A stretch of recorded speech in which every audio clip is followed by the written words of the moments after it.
हिंद बच्चों, कक्षा 4 की पाठ्य पुस्तिका हिंदी व्याकरण व्योम के दूसरे पाठ में आप सभी का स्वागत है। बच्चों, जो हमारा पहला पाठ है वो है वर्ण विचार।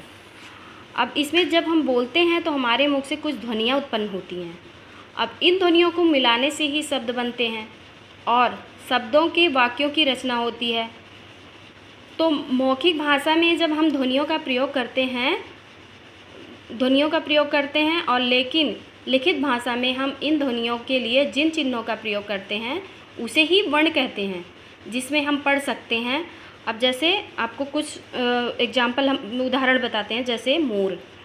अब इसमें इन वाक्यों ये वाक्य जो है 3 शब्दों में है, जैसे मोर प्लस नाचता प्लस है। अब ये बना है तथा प्रत्येक शब्द में अनेक ध्वनियाँ छिपी हुई हैं। अब ये शब्द जो है 3 ध्वनियों में हम लिख दिए हैं, लेकिन इसमें अलग अलग अनेक प्रकार की ध्वनियाँ हैं। अब ये कैसे हैं? जैसे मोर। अब जब हम लिखते हैं, इसको संधि विच्छेद करते हैं, इसको अलग अलग वर्ड में लिखते हैं, ध्वनि में लिखते हैं। तो जैसे माँ आपका व्यंजन है और इसके बीच में जो ओ की मात्रा आ रहा है वहाँ पे ओ लिखते हैं, ये आपका स्वर है। तो मात्रा के जगह पे आपको मात्रा नहीं लगानी है, वहाँ पे वो लिखना है। जैसे माँ प्लस ओ प्लस रा प्लस आ, मोर। अब इसमें 4 ध्वनियाँ आ गई आपके। नाचता में जैसे ना पे बड़ा की मात्रा आ रही है, तो यहाँ पे ना प्लस आ, यहाँ पे क्या लिखेंगे? बड़ा आ। फिर च नाच।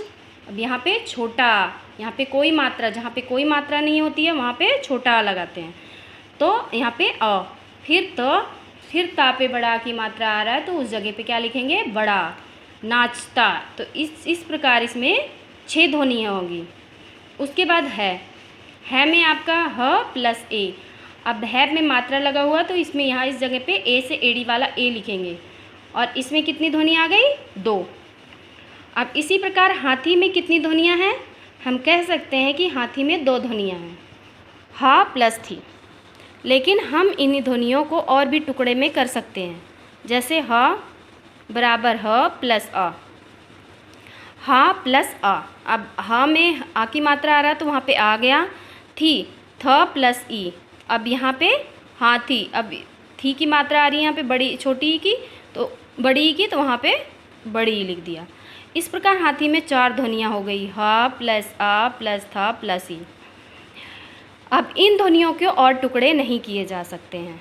ये भाषा की सबसे छोटी ध्वनि है। व्याकरण में इन ध्वनियों को ही वर्ण कहते हैं। भाषा की वो छोटी से छोटी ध्वनि जिसके और टुकड़े नहीं किए जा सकते हैं, वो वर्ण या अक्षर। फिर आपका वर्णों के भेद। वर्णों के लिखे गए क्रमबद्ध समूह को वर्णमाला कहते हैं। अब हिंदी भाषा में वर्णों के 2 भेद होते हैं, स्वर और व्यंजन। अब जिन स्वरों का उच्चारण बिना किसी अन्य वर्ण या ध्वनि की सहायता से किया जाता है उसे स्वर कहलाते हैं। जैसे हिंदी में कुल 11 स्वर होते हैं। अब जैसे अ, बड़ा, छोटी, बड़ी, छोटा, उ, री, ए, ओ, ये आपके क्या हैं? स्वर। स्वरों की मात्राएं। स्वरों का प्रयोग दो प्रकार से किए जाते हैं, मूल रूप से तथा मात्रा के रूप में। जब व्यंजन के साथ मिलाकर लिखा जाता है तो इनका रूप बदल जाता है। स्वरों के बदले रूप को हम मात्रा कहते हैं। आ स्वर की कोई मात्रा नहीं होती है, यह व्यंजन से पहले ही मिला होता है। अब जैसे क प्लस अ प्लस क, अब इसमें ये क्या आ जाएगा? क। स्वरों की मात्रा निम्न प्रकार।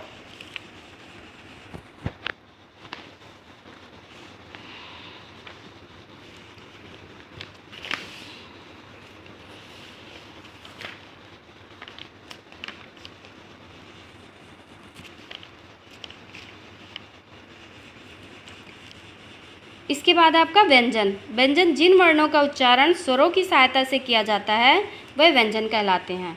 हिंदी वर्णमाला में कुल 33 व्यंजन होते हैं, जैसे क, ख, ग, घ, ङ, च, छ, ज, झ, ञ, ट, ठ, ड, ढ, अड़, त, थ, द, ध, न, प, फ, ब, भ, म, य, र, ल, व, स, ह, स, ह।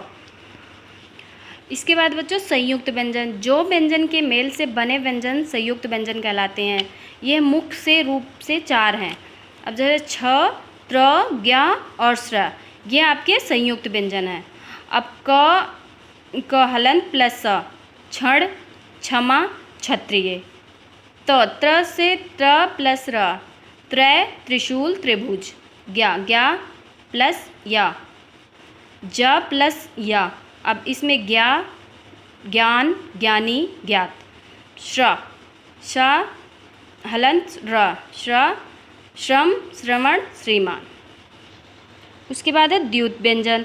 अब 2 समान अर्थ एक जैसे व्यंजन के परस्पर संयोग से बने व्यंजन को द्युत व्यंजन कहलाते हैं। जैसे च प्लस च, अब जैसे इसमें आधा च आ रहा है, बच्चा, क प्लस का प्लस इसमें क्या आता है, मक्का।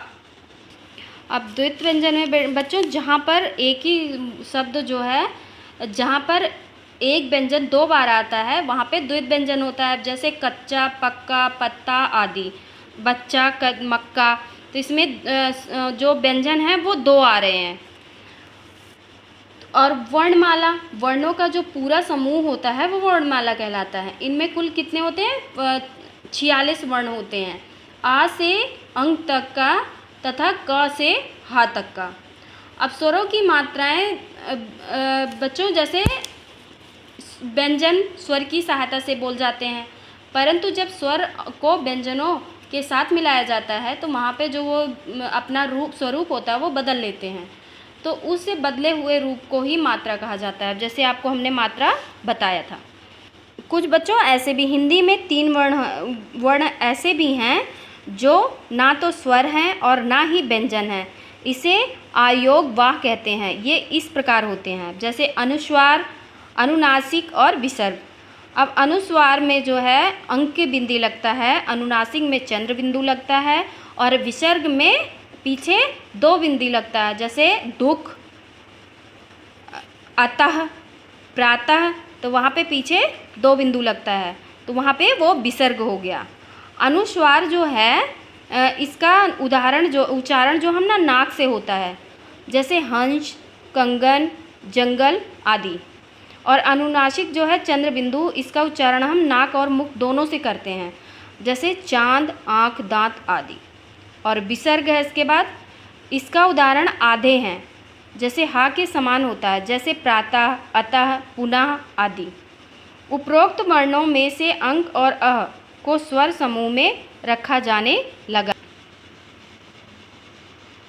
ड और ढ वर्णों के नीचे बिंदु लगाने पर रा और ड़ा वर्ण बनते हैं, जिनमें अतिरिक्त वर्ण कहा जाता है। अब इन दोनों वर्णों को व्यंजन में शामिल कर लिया गया है।